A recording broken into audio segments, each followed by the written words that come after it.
করছিস, কিছুই হচ্ছে না।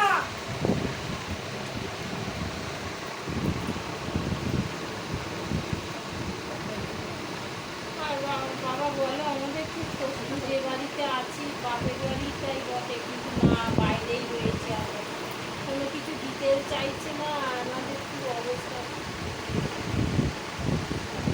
কাজকর্ম নেই।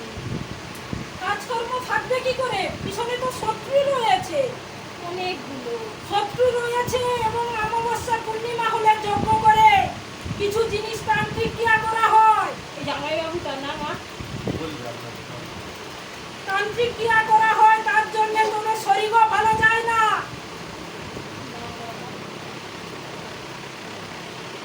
সব দিক দিয়ে তোদেরকে একদম শেষ করে দেওয়ার জন্য উঠে পড়ে লেগেছে। এবং যেখানে আছিস সে জায়গাও ছাড়ার জন্য অনেক কিছু করছে দেবে।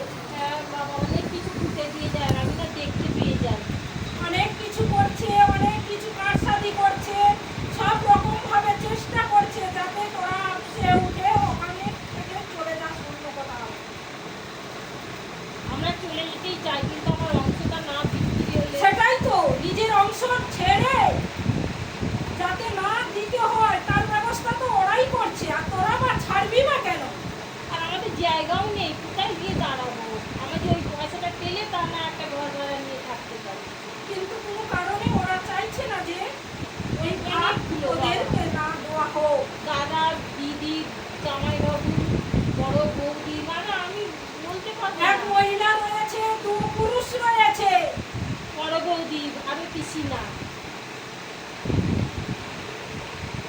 অন্য অন্য জায়গায় গেছিস বেটি, হ্যাঁ অনেক অনেক অনেক কিছু জিনিসও ক্রিয়া করেছিস, হ্যাঁ, কিন্তু কিছুই হচ্ছে না। না আমি কিছুই ধরতেই পারছি না কিছু। বারে বারে যে জিনিসগুলো করছে, কিন্তু তোদেরকে এমন নিচে লাগিয়ে দিচ্ছে, সুসাইড করার জায়গায় নিয়ে চলে আসছে। হ্যাঁ কোনো ভুল খুঁজেই পাচ্ছিস না। সত্যি কথা, আমি আমার ঘুমটা চোখটা ভাঙলেই ওই চিন্তা। এখন আমি 1 বছর ধরে খুব ভুগছি, আমার গলায় ফাঁস লেগে গেছিল, রিক্সায় মারা যেতাম, একটুখানির জন্য বেঁচে গেছি। হাত পা বন্ধ করে দেওয়া হচ্ছে তোদের, নিঃশ্বাস বন্ধ করে দেওয়ার মতন ব্যবস্থা করা হচ্ছে। পারি না, আমার খুব কষ্ট হচ্ছে, আমি খুব ভালো হাঁটতে পারতাম, কাজকর্ম করি, কিন্তু শিয়াল আমি সব শেষ করে দিয়েছি।